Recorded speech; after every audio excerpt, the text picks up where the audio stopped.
You know that perfect family everyone in town is jealous of, don't you? Of course you do. There is one in every neighborhood.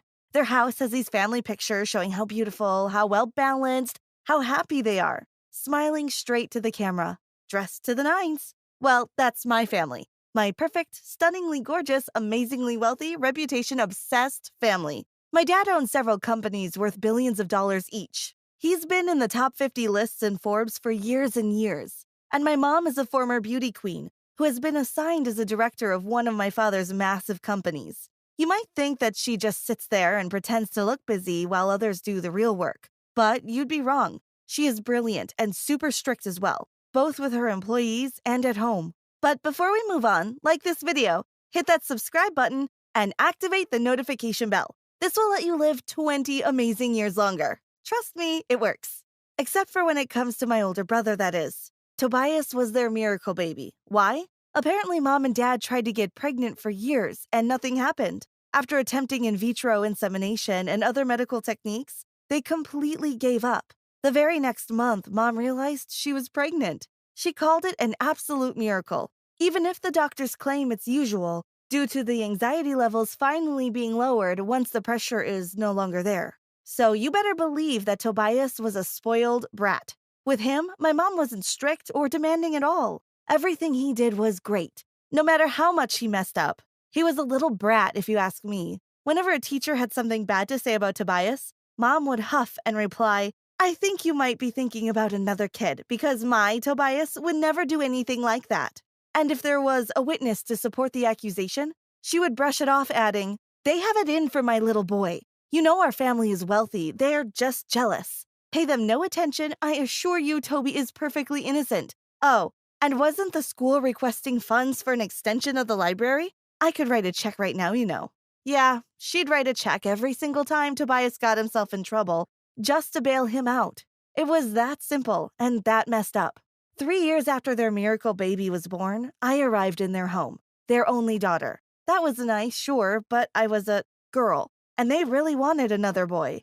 Mom thought raising boys was easier. Girls were more emotional and demanding. Now, I'm not going to say my parents hated me or anything of the sort. They were sort of loving in their twisted way. I wasn't denied a thing. I could ask for anything I wanted, but never, ever have money. They thought I would waste it all in an instant, so if I ever wanted something, I had to talk to my mom, and she'd have a personal shopper get it for me. I didn't even have lunch money since the school I went to would request payment at the beginning of every month. I think I was allowed to carry some money, and I'm only talking about a few bucks. Maybe twice in my entire life? No credit cards, of course, though Tobias has 3. He was the miracle baby, you see. He deserved it, even if he was a little bitch. To say Tobias was spoiled would be an incredible understatement. No, Tobias was far more than that. He was entitled and cruel and believed everyone underneath his station was garbage. To him, even if I was his sister, I was lower than him. Worse still, my parents seemed to agree. You see, my mom was almost supernaturally beautiful. I told you how she used to be a beauty queen? Well, she won lots and lots of pageants, and all of her trophies were on display in one of our mansion's living rooms. She would have the maids clean and polish them daily.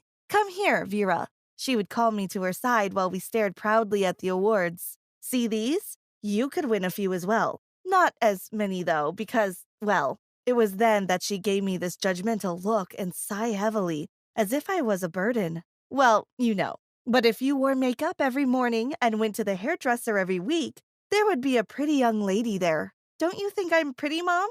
I asked once, feeling too hurt to remain quiet at that time. "You have the potential to be pretty, honey," she replied dismissively. "I'll sign you on for some makeup classes. That will do you so much good."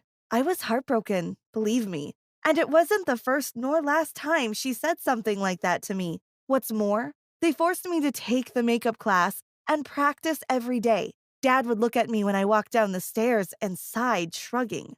"I guess that's the best you are going to look today? Well, it's better than before." Yeah, that's a big load of BS right there. But what could I do about it? I did try to explain how much it hurt me when they talked that way, but they turned the tables on me as they always did. "We are your parents, honey. We are only doing what's best for you," Dad would reply, and sometimes even hug me.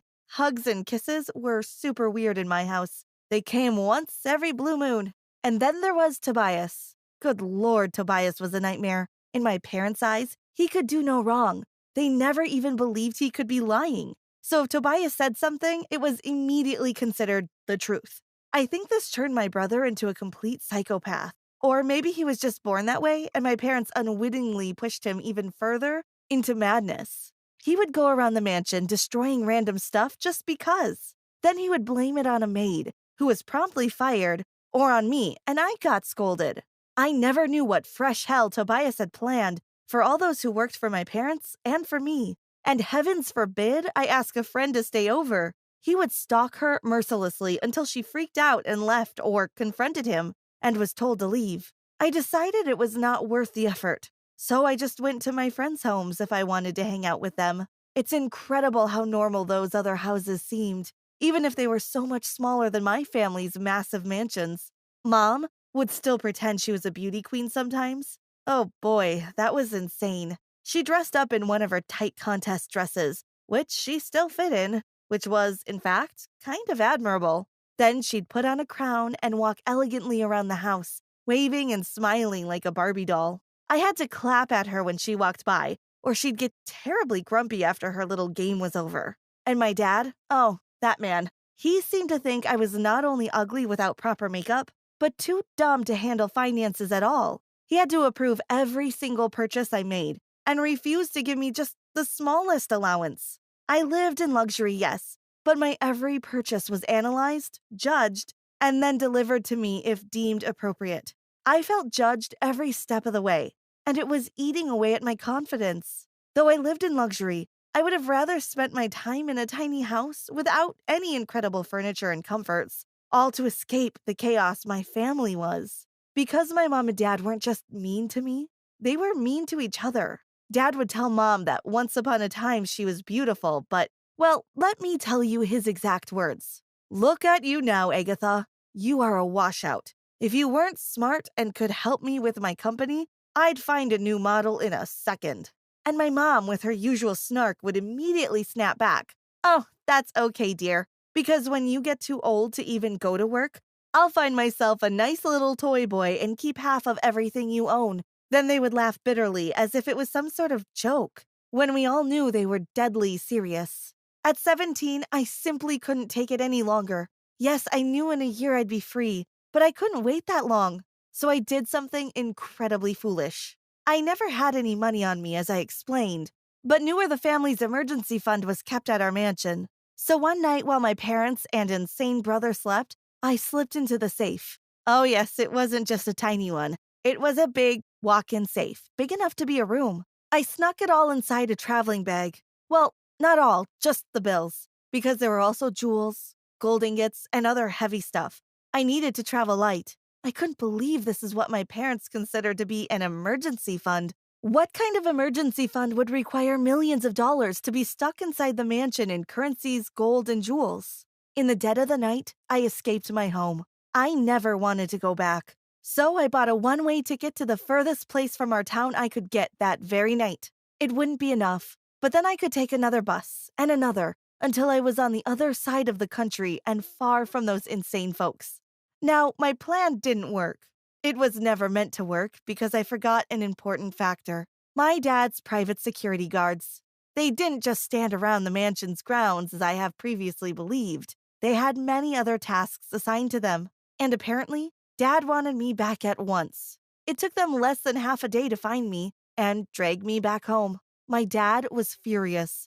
For a moment, I thought he truly did care and he was just worried about me, but I had no such luck. Do you know what he said to me? "This would have ruined our family's reputation having a runaway daughter. Imagine what the neighbors will say, you ungrateful brat." I couldn't believe it. He wasn't worried about me and didn't even ask me why I had felt the need to escape their side. Instead, all he cared about was his reputation. Mom and Dad locked me up in my room without any TV or cell phones allowed. The maids brought dinner and then removed the tray. I was locked up in a very pretty cell. I was going mad out there, and when I looked out the balcony, I saw 2 guards waiting there. Apparently, I had my personal shadows now. When I was allowed back to school, these guys followed me constantly. They didn't walk inside the classroom, but they were still waiting just outside the door in the hallway. If my life was hellish before, now it was a living nightmare. I told myself that in 5 more months, it would all be over. The second I turned 18, I'd leave for good. So I waited and waited and waited. On my 18th birthday, Dad asked to talk to me. I met him in his massive study. He offered me a ridiculously massive amount of money if I stayed home for 1 more year, and to fully pay my tuition once I went off to college, if I promised to talk nicely about them to others and come back home for dinner every Friday. He wanted to keep up appearances of the close-knit family. Well, screw that. No, Dad, I will make my own way in life, I replied, and he looked shocked. I don't want your money. And with that, I left. The guards couldn't stop me that time. I've never felt freer. I'll admit that I did have to struggle to get a job and earn a scholarship, but it was all worth it. I've never been happier, and I haven't spoken to my family in 3 whole years. It really feels like heaven.